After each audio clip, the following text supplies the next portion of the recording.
What's up, everybody? Y'all know what it is. This is another episode of Drippin' Conversation where we do not skirt around the dirt. We talk about real issues. We keep it 100. We get honest and candid about our lives. And we're so excited. We got a guest here that's going to blow your mind. Don't you touch that dial. Am I right about it, Paul? Yes, indeed. You're exactly right what you say. Drippin' Conversation. Here we come. Listen, we have this wonderful woman here today. She is a mother of 5. She is a wonderful wife. She's a doctor in her own right. She's written over 6 books. She's an absolutely phenomenal. She's a preacher. She's an educator. None other than Dr. Rochelle Wilson. Thank you so much. Thank you, Bishop, and thank you, Paul, for inviting me to this podcast. I'm excited today. Yes. We're grateful that you're here, and we want to get right into it. We want to know exactly how did it look like growing up for you? Wow. So I am 7 of 9 kids that my father had, keyword father. Yes. So my mother was in a relationship with a man who already had kids, and subsequently she had a kid, and so I became the 7th child, but the only child that my mother had. So I grew up as the only child, single mother, inner city. My mother struggled with crack all of my young childhood, all of my young adulthood. I mean, I was in that home in the inner city where everything happened. And quite honestly, every time I think about my childhood, I always say that I saw things that children should not see, right? I could go in a room and see my uncle with a needle in his arm. I could go in another room and see a prostitute with a man. My grandmother sold my uncle's weed, right? And I remember being 8 years old one day and someone knocked on the door and the detectives came in and escorted my grandmother out because she had sold weed to an undercover cop. And so that kind of began my trajectory of being exposed to drugs. I didn't necessarily use drugs, but because times were hard and my mother didn't have a job, drugs was the default for me. And so while I didn't use drugs and I didn't sell drugs, I was a holder of drugs, right? So I did whatever I could to get a little bit of change. I would run to the store. You know, the drug dealer would say, go to the store and get me a grape soda and a bag of chips, and they'll give me a $20 bill and tell me to keep the change. And so for me, that was like, okay, money for the week. I remember being in junior high school and not having coats and not being able to get my hair done and people giving my mother clothes. And one year in particular, I remember someone had given my mother a leather jacket with fur inside, and the zipper was broke. So I had to put an Eddie Bauer, remember those Eddie Bauer windbreakers underneath that, and that's how I went to school. And so that's where I remember like the bullying starting because I didn't have the clothes. I was dark skinned, and so people would call me Kunta Kinte. They would call me dirty because I didn't have clothes. And so I think that was also the time that God, for me, began to instill a level of empathy. And so while I saw everything, I just remember always seeing the light at the end of the tunnel. And if I could be honest with you, I don't want to be churchy, but it was actually the church that helped me. I got baptized at the age of 8, Paul, and it was because I had gone to Vacation Bible School. And Bishop, you could probably appreciate this, why programming is so important, your programming, because those programs brought me into a safe environment. And I remember looking at the church and I walked home and I said, God, there's something in that building that has more power than my mother and my environment. And if I could just get into there, I think I'll be okay. And so I asked my mother if I could get baptized. And it was the baptism that was the first invitation that my mother had to the church. She came and I started serving at 8. And was serving when I was 9 years old and 10 years old and started inviting people. Now I understand I was a little evangelist. I was asking neighbors to come, and still while seeing people selling drugs, still while seeing people, you know, I'm in my living room and they're like, oh, Scoop is right there on the curb and he's dead, and seeing those things, but not wanting to be a product of that. And so the church saved me. I wasn't perfect. I started dating drug dealers and all of that stuff, trying to like look for love in all the wrong places because my father wasn't there. And it was that look, that seek that got me in a situation where I found myself pregnant in junior high school and really struggling with that, right? And to be honest, and we should be honest, I would have had an abortion, but we didn't have the money. And so I kept the baby, and I remember struggling with telling my mother. Yes. How old were you when you had your I first was 14, and I delivered at 15. And so I was walking across the stage. I went to Shaw Junior High School, so if you know anybody that has lived in D.C., I was at that Shaw Junior High School and was in my cap and gown pregnant going into high school. And because my mother was desensitized from motherhood, I was making all of my educational decisions. I was making all of my decisions. I mean, my mother was still a disciplinarian, but she wasn't involved. She didn't really care. And so I decided to drop out of high school after I had my son, because I felt like going back to school after having a baby in January, you've missed most of the year. How do you make up for that? So while my mother was smoking a pipe, I decided not to go back to school. Could you safely say that because of your experience of having a child young, is embodied with you being such a great mother to the children you have now, that some of the things that you didn't get from your mom, do you feel not as an obligation but more of a responsibility to give back to them? I do. And I recognize that we try so hard not to give our children what we didn't get. But genetically, some things I can't control. Sure. You know, those things that come from my mother that I may embody. So it is my relationship with God that constantly helps me remove those things that may cause me to look a little bit like my mother and be disconnected. But certainly I'm obligated. Certainly I know my first son, who's now 35 years old, didn't get what my other children get. And so I've had opportunities to reconcile with him because I did all I could do. You know? What is the age group of your children? That's a good question. So the oldest who I had at 15 is 35. I have a 26-year-old daughter. So those two kind of grew up together with me as a single mother, as I was then now a professional. Because I got back in school and decided to get a degree, so they saw a different side of me, but as a single mother. And then I got married. Shout out to my husband. I got married to an amazing man who took 2 kids that were not his. Sure. And so for anyone listening to this podcast who may think the odds of them getting married because they already have children are likely low, I was really that girl that thought I was never gonna get married. Who's gonna take 2 kids, 2 different baby daddies? But my husband did. And so I had 3 other kids with him. So I have a 16-year-old and I have 15-year-old twins. Oh, okay. So I have 4 kids home. I'm still very involved because I believe that their success is my success. Yes. And sometimes in all of our walks, we get so fixated on trying to be accomplished. I wanted to do more than my mother.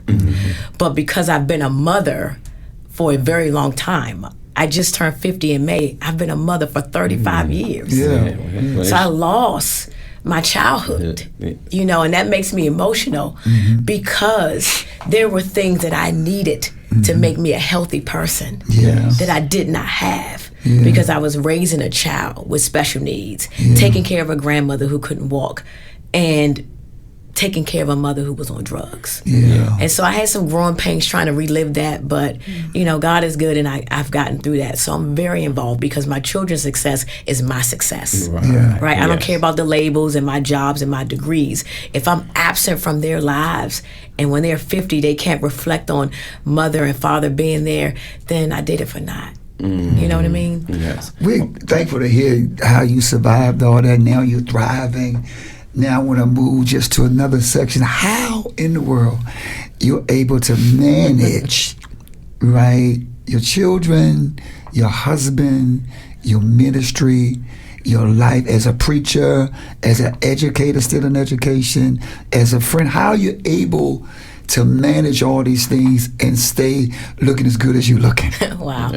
It's definitely the goodness of the Lord. I've been through a lot, Paul. Just out there. I didn't use drugs, but I tried to keep a man, and that didn't work. And I said, listen, I'm not going to do that. But I've been in some situations and some spaces where I could be somewhere sick and with HIV and AIDS, just not protecting myself. So I thank God. And when I realized that God was continuing to save me from these dangerous spaces, I had an obligation to make sure that I was going to be in a space where I could please him. And so my children are a priority, my husband is a priority, my relationship with God is a priority, my entrepreneur endeavors are a priority. I think the one thing that grounds me is my desire to continue to have financial freedom. So I'm constantly focusing on those things because it was the financial freedom that has allowed me to write books. And even though I have degrees and I have a career, but entrepreneurship was a pathway. And so I wanted my children to see that. I wanted my family to see that. And so I wanted them to have a legacy of that. And so I stay in my lane. And that means that if I'm a boutique owner, I'm just going to grind in the boutique space and not try to do so many other things, because people will pull you and you'll find yourself in a space where you're not mentally there. You're not emotionally available because you've been available for so much. And I believe in locking into your purpose and what God has called you and just constantly working that. And my children are a priority. They're a business. They're on my to-do list. So I may not be able to go to all the social functionings. I may not be able to do a product launch this year if my children have a lot. But guess what? That's the business that I'm focusing on this year.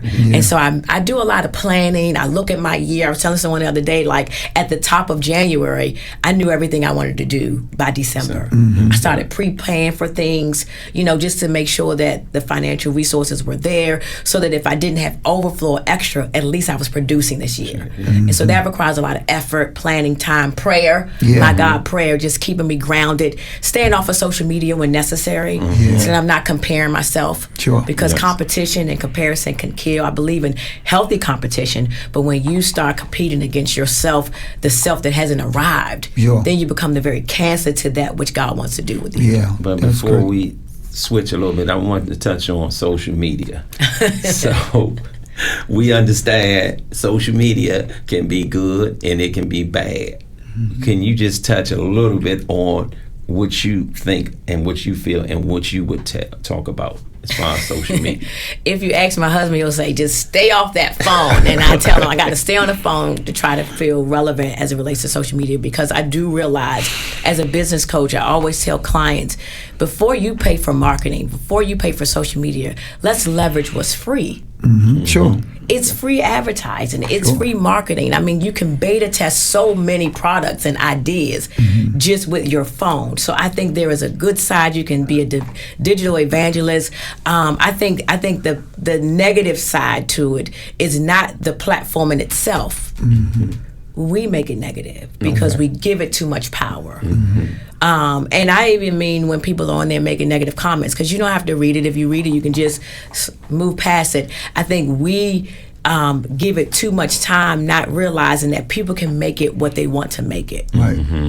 And it may not always be the truth. Whether you are a business owner, you could say you sold 5,000 books and really it was only 5. You could have a stack of papers here that look like a contract, but it's nothing in between. And so being able to sift through what's real and what's not, that's when I think we get cloudy, and when we spend too much time, and when people create this facade sometimes where it looks great. I always tell people, you want to look good on paper, but you don't have paper, meaning you don't have money, you don't have any currency that can grow things. So I think it's bad when we make it bad, when we contaminate it, when we are not engaged with our families because we're online, when families are all at the dinner table and lose the essence of connectivity because they're online. Right? When children don't understand that, like, maybe you should be making Jesus famous and not the next rapper. We have to appropriate. You always use that word. We have to appropriate whatever we use. But I think it's a beautiful thing. I've sold so many clothes as a boutique owner because of social media. I've sold nail polish because of social media. I see people now that I don't think that I'm a household name, but apparently they see me on social media and they appreciate what I have to offer. Absent of that, they wouldn't have that opportunity. So I'm not a social media basher. I just feel like we need to be able to leverage it and know our limitations. Would it be safe to say that anything that you engage in, if it's not used properly, can be unsafe? Anything. Absolutely. Too much of anything can be unhealthy and unmanageable. I wanna not part, but you really gave what Drip is all about. Right? Drip and Conversation for us, it's not about really an outward dressing, materialistic appearance type of thing. Which Drip, I love that kind of stuff. right? That's part of it, right? We all love that. We love it. We're going to keep it real. We ain't going to fake it. Yes. that is the essence of what drip was, but we flipped it to make drip look like character, survival, your dignity, your relationships, your experiences, how you came out of that which you're in and pouring back in. For us, that's drip, and you look good doing it too. Yes. And so I just wanted for my audience to grab a hold of that drip is just more than what you wear, because we know that God looks on the inward of man and man looks at the outward of man. But I tell you, you have the drip. Let's talk a little bit about, your books, and we're going to talk about the latest one, but you got several books out. Yes. And later on, we're going to make sure that people know where to go and purchase them. Thank you. And support your gift and your art and your craft. But we have this latest book, Eat Popcorn and Make a Day Out of It. Man, who thought of the design, first of all? Who thought about the design and the popcorn and the beautiful dress? And the yellow of the popcorn. Yeah, like who thought of the design? Who envisioned this powerful, attractive art here? Wow. It the whole concept of the book evolved over a lot of time, and it's also a true testament of timing, because this title came to me 10 plus years ago, and when I first shared it in an intimate space, folks were like, okay, eat popcorn and make a day out of it.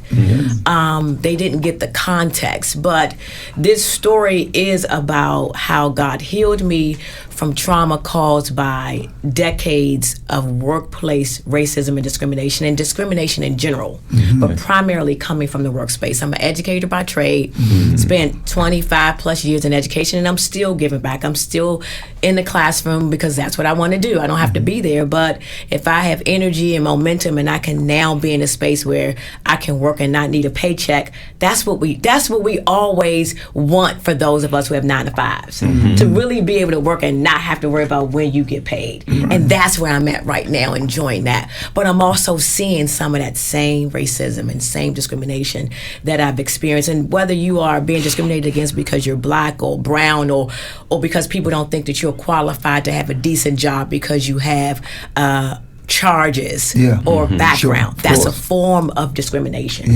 Anything that a person will use against you to give you opportunities, right, and to open up doors, that's racism and discrimination. And so for years I had encountered it. I mean, I did it their way. I got the degrees and it still wasn't good enough. I was at the table as the only, black woman, and that wasn't enough. When they found out I was saved, certain work streams they didn't want me to have because they didn't think that I would be fair. I know how to do my job and I know how to be fair. There were years where they just wouldn't give me a pay increase, but they would continue to give me work streams. And I've watched companies take work from me and give it to people that don't look like me. Or bring white people in, if you will, and take the credit for me. And so the pain and agony of that, being, in my garage and crying because I don't feel like I'm anything, and just wanting someone to affirm me. But still working hard, and it's still not good enough. I was pregnant with twins, driving every day to work to try to prove to people that I was a hard worker. And I knew that there was a problem when I was in my office one day and I heard a white man say that black people shouldn't complain a lot, that we should just work hard. Oh man, wow. And it was at that point that I knew that we still had a problem. This whole idea of we shall overcome someday we're still waiting for that day. Fighting for you. So let me ask you this question too while we're here on trauma, because dripping conversation is part of trauma too. Can you speak a little bit on the trauma that you have experienced? Yeah. I think pain unaddressed creates trauma. Trauma is a byproduct of emotional distress, mental distress, and it's almost like an emotional scar, if you will, because we use trauma a lot all the time. And so trauma for me was when I couldn't even look at an email from a boss without trembling. Right? It looked like being in the office late right? Everyone else is going home, but I'm having to stay to catch up because they're piling up on me, but they're taking team members away. So I still got to perform, and I'm working hard, and I'm not eating. Trauma looks like I'm a director, and I went from a size 8 to a size 0, and now I'm looking like I'm sick. People asking me, am I okay? Because I'm not eating because I got to constantly work. Never forget one day I was, and it shows up at home. It shows up in my relationship. If I can be honest, trauma looks like I can't be intimate with my husband because I'm thinking about the person that did me wrong that day, who mishandled me that day. Right? I'm thinking about, I just want a day where I can go to work and not feel like I got to fight. Right? And I remember one day being at work, I would take Fridays I was managing a team of 7 here in the city, and I would take Fridays to catch up. Where everyone else is going to happy hour, I'm in my office trying to catch up for the next week. So I would work until 10 p.m. And I went to go throw something in the trash can and thought I was getting ready to have a heart attack. And I called my husband. I said, babe, I got to drive myself to the ER. Went to the ER. Wasn't having a heart attack, but I was having somewhat that looked like an anxiety attack. And the doctor began to ask me questions about what I was doing, my job. He said, yeah, this is definitely stress. And you definitely need to be off work indefinitely. Go see your primary care physician. I did that the next day. She said, yeah, she wanted to give me Xanax and gave me all of these prescriptions. And I ended up putting that prescription in a drawer and using the Word of God as my prescription, literally. That leads me to my next question. How to make a day out of it. Chapter 7 in the book talks about you have to heal. In order to make a day out of it, you have to heal. Talk a little bit what was going in your mind when you was writing this chapter about having to heal. Before I address that, Bishop, I will just say that this title came from real popcorn.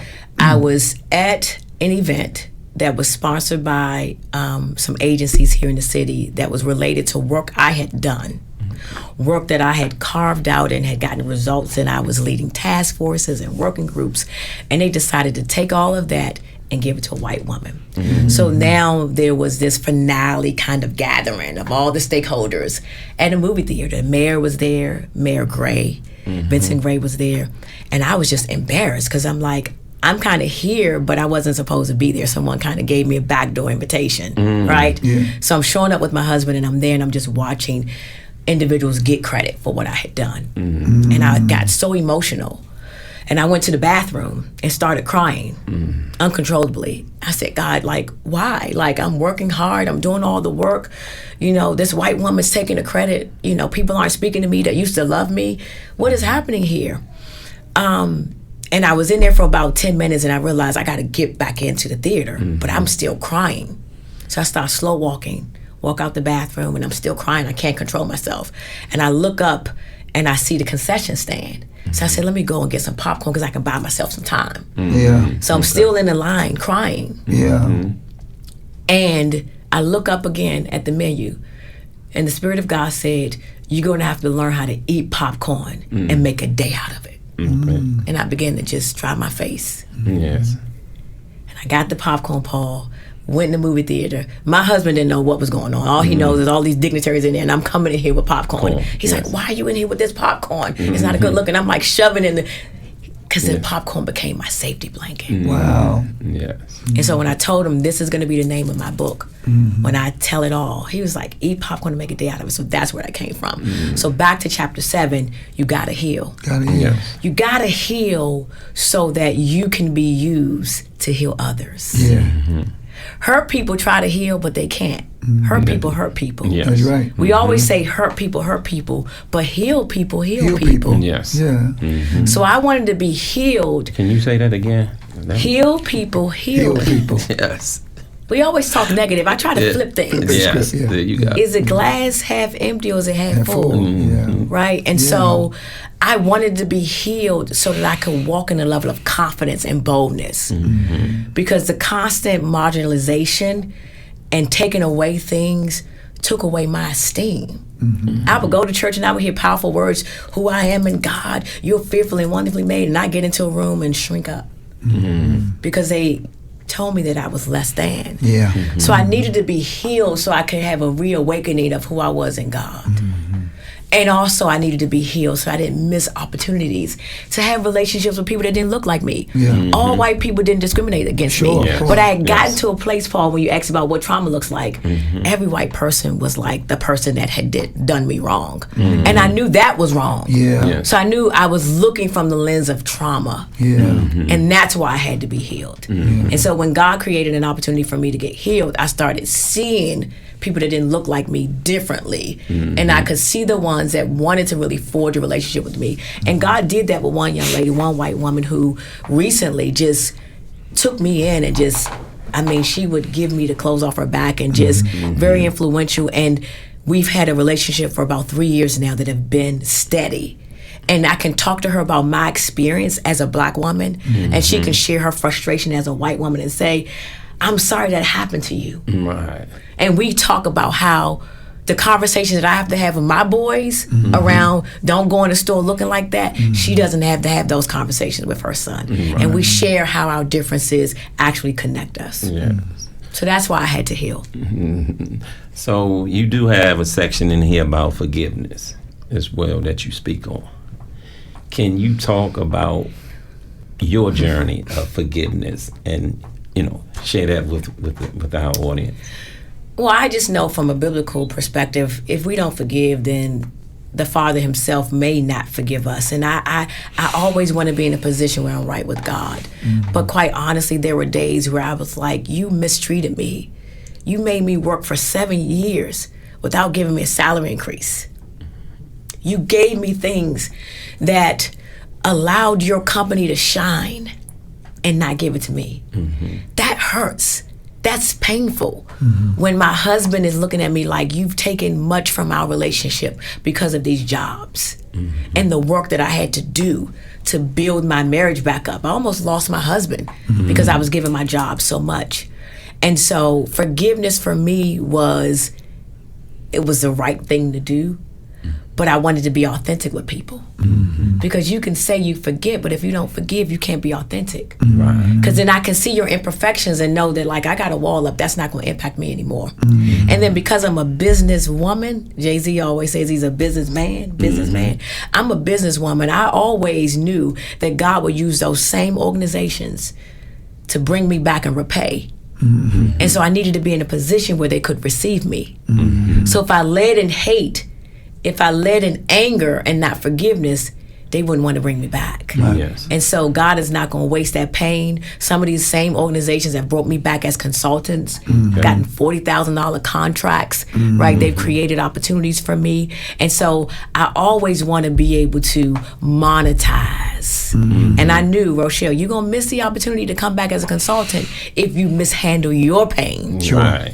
Yeah. And so that's why I knew I had to forgive, because I also wanted my children to see what that looked like. How do you go in that same space and they did that to you?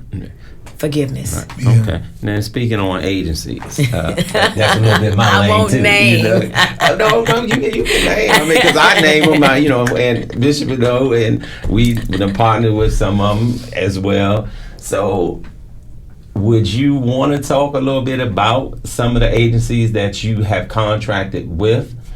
And the reason why I'm asking, because our wonderful mayor, Merrill Bowser, and we can go back to even Merrill Berry, because he paved the way for the summer youth employment program, which enabled us as blacks to be able to get jobs so at a younger age. Yes. So you want to talk about a little bit of that, then come up to date on contracts, because like, for instance, like me, I contract with Department of Rec. I contract with Department of Small Local Business Development. I contract with the ones office when it was there. I contract with Department of Youth Rehabilitation Services. So just to name a few. If there's something that you could, I'll name one. I'll name one. I think it's very important.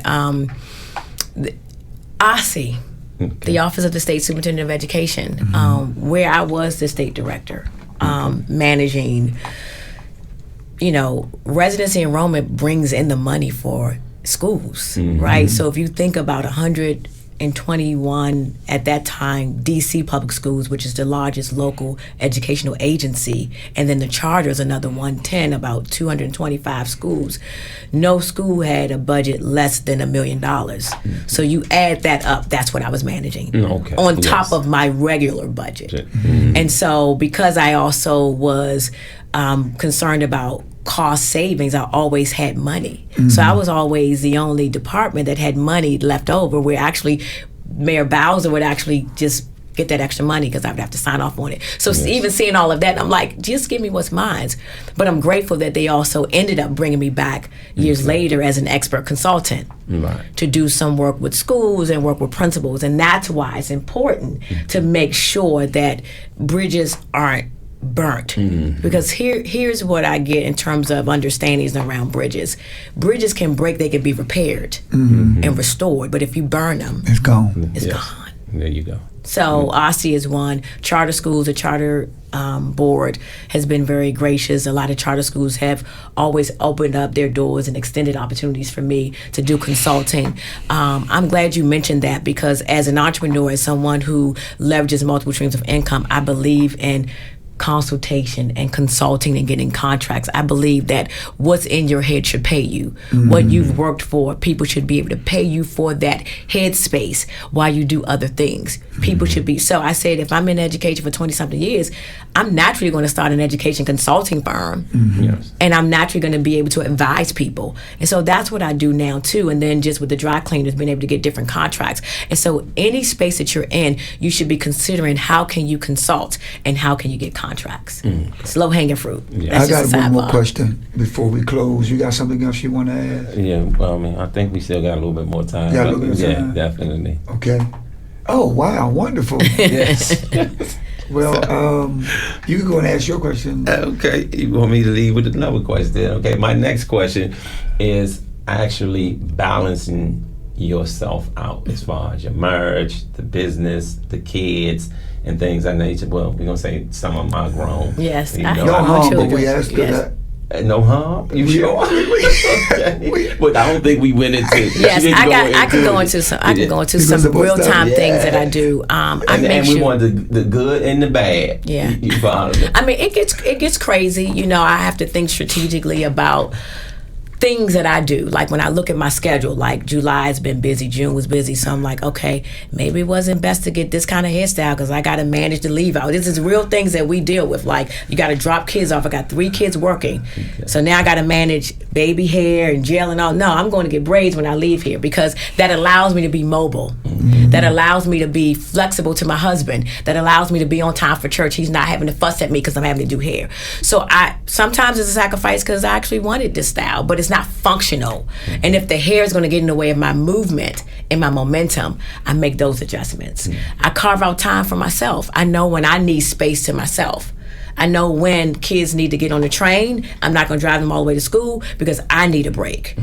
I have an altar at home. That's a place where I do all of my spiritual enrichment, my studying. God meets me there. So I do a lot of praying. That helps me. But I know when to retreat myself. I'll go in my closet and spend 30 minutes. Spa days, I don't do a lot. I love nails, so I'm always going to get my nails done. That's a retreat spot for me. I'm big on what I eat in terms of my health and keeping my momentum, supplements and things like that. I don't drink alcohol. I don't eat meat. I'm not saying that to condemn anyone, but when you get a certain age, you begin to look at things differently. Right? I don't live to eat. I eat to live. So if I'm putting a blueberry in my mouth, I know that's going to help with my brain, right? Almonds, fiber, right? So I'm very much in tune with that. I like to read. I like to journal. I like to help other people. Believe it or not, paying it forward helps because I believe that a lot of organizations in this city helped me. I stood in line for turkeys. I went to Martha's Table.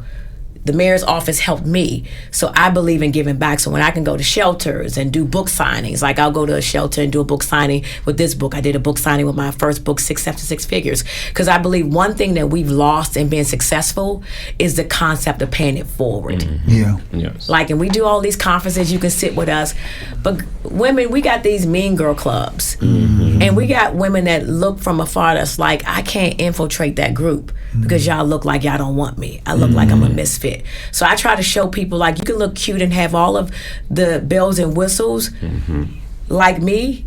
And I don't say that pridefully, but I think I say that confidently because I wasn't always in that space. I was 35 still thinking I wasn't beautiful. Because of the words that were spoken. You know what I mean? But I'm also that girl that says, come and sit beside me, girl. Don't let that Chanel, like, I'm not that girl. Don't look at this. I'm just like you. My mother was on crack. I lived being one paycheck away from being on the streets. You know what I mean? I utilized resources for a come up. I was on welfare. I stood in line. I was at 645 H Street. I still have my welfare ID. That helped me. So we have to use these as tools and resources to help. But I make sure I journal, I make notes, I know what I'm doing for the day, for the week. I map out, like, I got a big conference this week, all of my outfits are out because I always want to be present on time. That's real big. So I don't want to do a whole lot of, having to be in the car doing my makeup. So I make sure I have my stuff streamlined so that I can be present and engaged. I had to apologize to you. Why? Because I thought I knew you. Wow. Yeah, I thought I knew you. All of these years, I thought I knew you.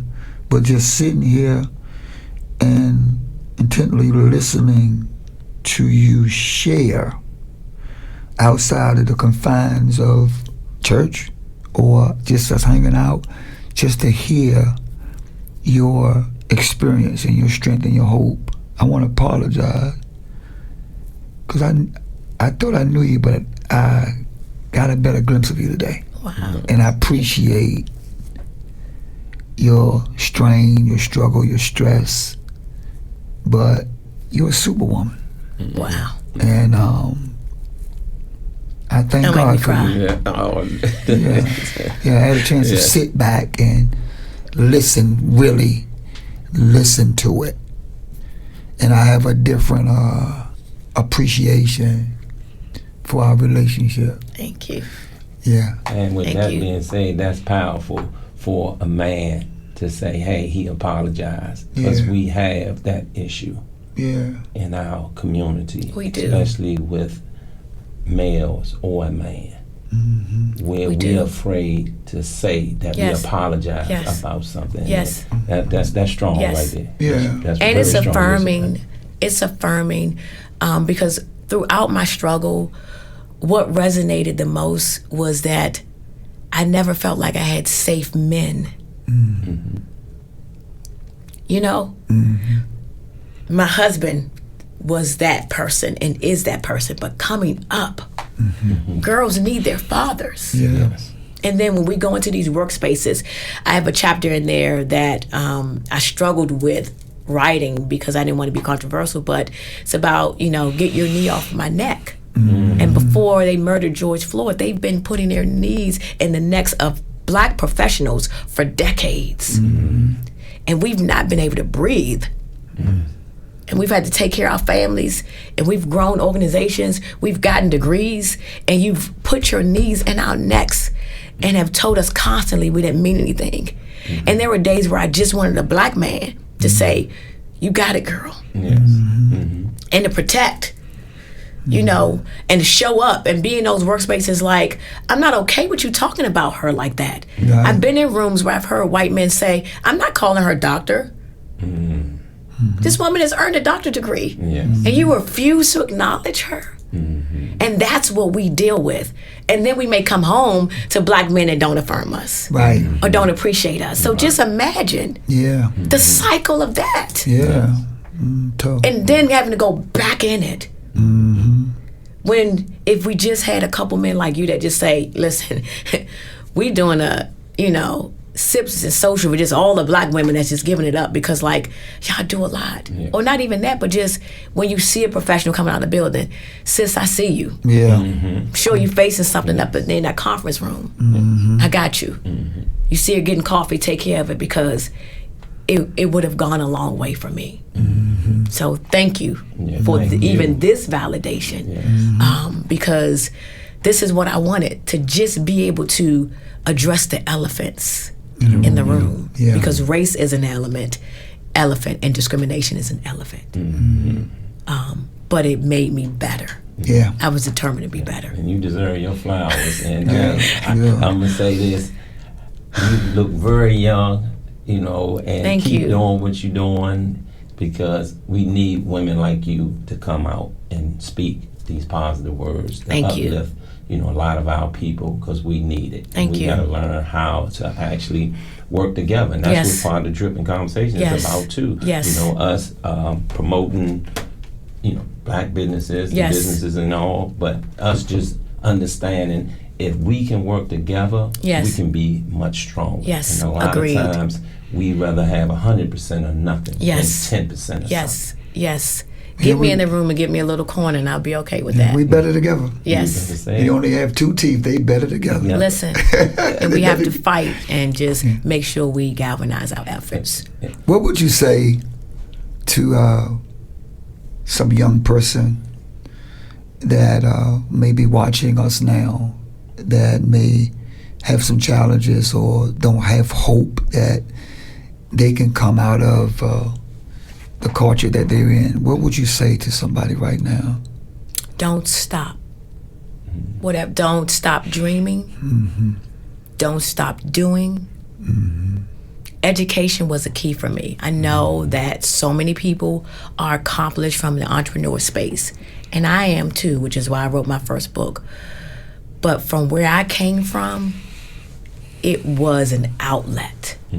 So for some listener, you may just need to go to college. You may just need to get in an educational institution, because if your environment is so toxic, the education is going to bring you out. And so when I had my baby, I didn't have many options. I couldn't go and stay in another state and stay on campus. How was I going to do that? We didn't have the money.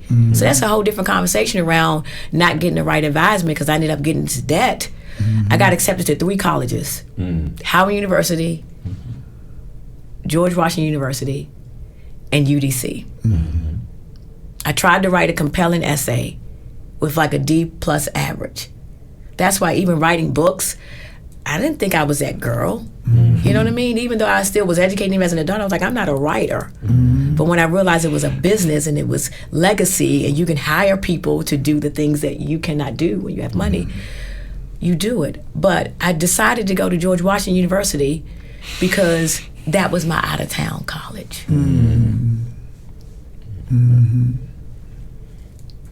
That was getting on the bus and going there. That was my out-of-town experience. Because I couldn't go out of town. And years later, I struggled because I really felt like I probably should have gone to Howard University to be more affirmed. Because that's where I really started seeing more discrimination, right? Being like one of 2 blacks in a classroom and seeing favoritism. It's hard to shed a tear. We had one before that shed a tear. So me and Bishop usually get up at the same time, but he a little slow today. But we gonna get up, we gonna give you a hug, and you get it together. But it's gonna be all right. It's gonna kill me. He's gonna say you went on there and you. No, that's what it's about. That's real drip. Yeah. It started there. That's the real drip. You know, I was living in Tacoma Park, catching the bus to where George Washington University is, going all the way down to Metro Center, meeting a girl, trying to strategically meet her so that she was driving, so she could take me to the rest of the way. We were in class together. And that also started just kind of my issues with women, because when she would leave me, I struggled with that. How would you leave me? Yeah. Now it's gonna take me an hour and a half, in addition to the hour and a half, to get to school for an 8 o'clock class. But I realized in the healing that it wasn't her job to get me to school anyway. But there were days where I had holes in my shoes and it was raining. I still made it. And then to go to school and have white professors, and, you know, one of my, classmates' father was the ambassador to Saudi Arabia. She had a bodyguard outside the classroom, and I'm just barely making it. Happy to eat in the cafeteria, because that was luxury for me. And they're like, we're not eating that food, we're ordering. I'm like, I don't have money to order food, And then when things would happen, I remember, I won't name a name, but one of my classmates her father owned a pizza place on MacArthur Boulevard. And she was like one class short from graduating. So, you can typically walk and then come back and take the class. And that's what they did for her. And then when I was presented with that same situation, you know what they said to me? I had one class left. They said, see you next year. And so working through that and then getting into education, making $23,000 my first year, and then seeing the face of education change, right? Where leadership didn't look like the customer base. And if you looked like me, you didn't have the answers. You weren't smart. And working through all of that. But I did. Because I kept seeing the light at the end of the tunnel. And just kept working on me. And I didn't quit. I didn't quit. Yeah, that's strong. Yeah, it's amazing. Yes. So, with that being said, I know Bishop was going to shed a tear first. I thought he was going to be the one to shed a tear first, but he held up today, and we was there. I didn't want to lose my swag. Thank I didn't want my drip to drip off. Cry and keep on going, and that's what I had to do. Yeah, we got to let it out. Do that over some years. I remember we were on the phone one morning. You were counseling me about a situation you probably don't remember, and I was in my garage of my building, crying profusely, and you were just ministering to me. I was a professional. I was a director, and I was probably 15 minutes behind, but I needed to talk to you because you had to pour something into me to give me strength. Because once I got off the elevator, I was going before like 30 people and had to present. And I just remember those moments, one, because you were there for me, but how much I had to manage. Can you imagine just wiping the tears off of your face and you got to stand, all right, guys, and that's what I had to do. And not being affirmed and still getting results. Yeah. And they give somebody else the credit or not even recognizing it. And, they promise you the compensation. I never forget there was one time where I was told that I was going to get a salary increase, and I had gotten the results in one project, and I walked over to my manager. I said, hey, let's talk about that additional compensation. And he said, I need you to do a little better on the next project. And I knew it was a good old boys club, and he was giving me a dog bone, and I said, now I'm just competing with myself because the results were so good. And it's those things that I just had to keep plowing through. But entrepreneurship helped because I was able to stay, because I opened up that boutique, I wrote the book, and I never had a need that God didn't meet, and I thank God for that. But entrepreneurship created that financial freedom with my career. That's why I wrote 6 Steps to 6 Figures, because it allowed me to show people how you can leverage your career and your entrepreneur endeavors. And you can use your entrepreneur endeavors to fund your dreams. But also when I coach people, I tell them, be committed to your 9 to 5. But if you know you want to be an entrepreneur, you're going to have to equally be committed to that. Because I thought, okay, let's grind on the job. And then it doesn't work that way. You have to do it in tandem. And so I show people how to, schedule yourself into your calendar. Use your lunch break to write your book. Right? Use off time to work on the things that God has told you. Because even if you're making 6 figures, and I got the revelation through my husband, and he said, Rochelle, you may be making 6 figures now in this job, and that's why you're giving it your all. But the 6 figures you can make as an entrepreneur cannot compare to that 6 figures. And that's when I realized I thought I had waited too long, and so that's why now I just work, and I try to have that balance, even though I'm still working now. But that work is secondary. Now the entrepreneurship is primary, because I realize that gives you that freedom. I don't have to ask anybody when I want to take off. I can be with my family. I can be with my husband. So entrepreneurship and financial literacy are paramount to our community and our must-haves in every scenario, whether it's your organization or your organization, because we have to show our young people and our women and men how to invest, how to stretch a dollar, right, and how to get their biggest bang out their buck financially. So that's the space I'm into. We probably have to have some more time to even deal with you supporting and aiding and staffing your husband even in the cleaning service. Yeah. That's a whole nother element that's included into your plate. Yes, and I have to balance that. Yeah, we're gonna have to bring him in. Yes. And talk about that the brick and mortar piece, and that that contract piece, and even the balance you asked about, Paul, when you are a couple in business, and understanding the roles, right, and knowing that he's a CEO, he's a visionary, even with the church, because when you come from, I came from managing teams, and so he would say, "Listen, Rochelle, I'm not one of your students. You don't talk. I mean, I know you may be doing strength finders or project plans, for OSSI or whatever, but like the church may not be ready for that, And it's like knowing that it's okay. Like he's like, I'm not coming to your job and trying to tell you how to administrate the school. Sure. And so when you are kind of like an achiever, like I am, and want results, you have to know that maybe your husband's not that personality type, and just make sure that you are his helpmate. And that's what I have to realize, that if he asks me to do something, like I know my task for the summer, I'm working on continuing to get contracts. He's like, I don't need you to do anything else. We don't need t-shirts, we don't need branding. I know you like that, but I need you to focus on this.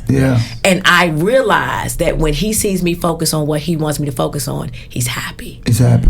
And he can work better. And he can work better. And so that's just important. To reflect back on Bishop O's, I was on a Zoom, I think it was Thursday, and I didn't even discuss this with him yet, but I'm just letting it out because we were talking about how he uplift people.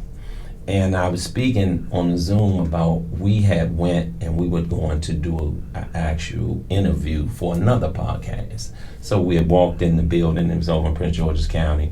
And so we just walking, and me and him, we just kicking it, I guess, what we say, kicking the ball off. And all of a sudden, this young lady shot out of one of the offices. And she just said, "Oh my God, Bishop O's," and started literally crying. You remember that? Mm-hmm. And she talked about how his word of the day saved her and made a change in her life. Wow. And I literally, I got my phone out, but I didn't get it out in time enough like I should. But we did get some coverage of it. But it's just that how, amazing that a person like Bishop O's can change somebody's life, or you, or even me. It's just about you wanting to dedicate yourself to making a change, and leaving a legacy, on change, and don't be judged by what you wear, because we have a tendency that a lot of people say, "Oh, I don't like Bishop O's, or I don't like Paul, or I don't like Rochelle," because they just looking at the outer. Get to know the inner and the person. That's important. I tell people all the time that I could be one of your biggest answers if you can just remove the barriers. And over the years, honestly, I've been misread a lot, in the church and out the church, because I can be serious about the things of God. I don't live a life of compromise, and so people tend to not like you when they know that, like, you really not gonna cheat on your husband, even though he make you mad. I'm not, right? You're not gonna go and drink it. Like, I'm just not gonna do certain things. I'm not gonna sell sex to create opportunities. Everything I have, through the help of the Lord, that's how I got it, in prayer. God knows, do I wish some of my friends who are influencers and who have the collateral would just rally? That's not my plot, and I get it, right? And so I have a greater appreciation when I see God opening up doors like this, or sending me before thousands of people, or creating great opportunities, And so I tell people, don't judge me, because I have your answers. But you don't judge me because I got a fur coat on now, because remember, there was a day where I didn't have a coat. It's true. So I'm walking out my victory. The glory of God rests in this coat because I can get it. And sometimes people don't know your story. I didn't wake up with want your blessings without your battles. So, these coats, these are battle scars. I get to live out loud. I was scrutinized for not having stuff. I watched my mother just not be able to do anything for me, and me try to figure it out. I actually got into the fashion space because of my mother, who would give me $100 and say, "Go get school clothes." How am I going to do that as a junior high school student? But God began to show me. I would go down to Hex and Woody's and just look at the racks. And I got creative. And I would come back with big bags of clothes. She's like, "How did you get all of this?" For $100. And that's how I started doing styling and all of that. But the persistence that came from that cost me something. When your own mother don't affirm you, Yeah. You know, it's something when words hurt. Yeah. I tell people that you can apologize, but the apology doesn't heal. I'm sorry I said that. It still hurts. Now, people have to work overtime to heal from what you said. I never forget when I was 8 years old, Shaw Junior High School had a pageant, Miss Sunshine pageant. And I had this brilliant idea of getting in the pageant. My mother said, I don't know why you're going around there because you're not going to win. My hair was undone, and I went in the closet and got this bag of clothes that somebody had given her. And I pulled out outfits for each. You know, the pageant has like the formal wear, swimwear, all of that. And then I read a poem as like my formal presentation. And I was determined. I went there, I got those clothes together, I put some grease in my hair and tucked it behind my ear. And she said, I don't know why you're going around there because you're not going to win. And I walked around there. And when I came back, I had that sash that said, Miss Sunshine. And I had to look my mother in the face. What do you do when you're 6 years old and you have to confront the person that gave birth to you? You have to confront the unbelief that they have in you. But that was the start of my journey. I think, you know, sharing your experience, strength, and hope gives the people a deeper appreciation. Because persons may look at you and see how made up you are and the things that you're doing now, but didn't have opportunity to hear your story. You know, once a person hear your story, they can kind of appreciate more of where you are, because a lot of people want what you have, but they don't know how heavy it is to carry it every day. I was talking about that the other day, but we certainly appreciate Dr. Rochelle Wilson. Thank you. I appreciate you. We are happy that you came. Thank you. And shared your story openly and candid. And we are the better, even in this room, we're the better. And I so appreciate you and your wonderful kids, your strong husband, and all that you're doing. Thank you. Man, I got your back. You stuck with me for life. Thank for you. Life. And we're grateful. Any last words for anything last you want to say? Tell the people where we can find you and purchase. Wow, yeah. You can go to colormebyrochellewilson.com for the book. You can follow me on Instagram. That's the easiest way, Rochelle Y. Wilson. If you'd like to book me for speaking or consultation or just come for a sense of hope to have a conversation around race relations, you can email successgeeks@gmail.com. I just want to get in your space and help have a healthy conversation so that we all can heal. Yes. So thank you. Do you mind if I preach some of these titles? Lord have mercy. You like some of the titles? Give us some of the chapters. The fear of retaliation. Pay me what I'm worth. Oh my God. God get it. He healed me. The power of positioning. Oh my God.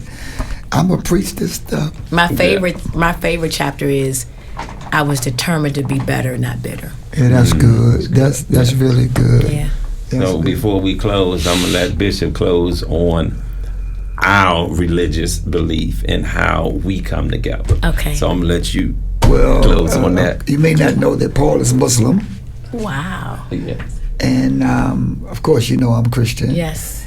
And so we want to show the world that that we can embrace without endorsement. What I mean is that if the block is hungry, we put religion to the side and we feed the block. Instead of saying, you got to think like me, act like me, look like me, believe like me before we partnership. And I think we miss it because the person that may have the piece to your puzzle may not believe the way you believe. And so we come together and try to synergize and collaborate, even though we have more similarities than differences. And so we don't let our religion stop us from partnership and being able to be a blessing. Amazing. So it is what it is. I'm still trying to get them saved, though. They teamed up on me last time. I'm going to plug away. I'm a plug away. I'm used to it. Yes. Out of the 5 times you pray a day, I try to get one for you. Yes. You be right. I have to tell this Bishop, we got to pull over, man. I got to go pray. Yes. So. And it is that commitment and dedication that we actually can lean into as Christians. Exactly. I wanted to say discipline. That. We have an appreciation for that discipline. Yeah. So thank you. Thank you. Yes. Well, listen, we out of time, but we're not out of knowledge. We're so grateful for you guys tuning in again with Dripping Conversation. Thank you again. I'm your host, Bishop O's, and Paul Weinstock. can't wait to see you again. We want you to tag, tell, and text your family, friends, and your foes. Let them tune in and get blessed. We check with you later. Peace. Peace.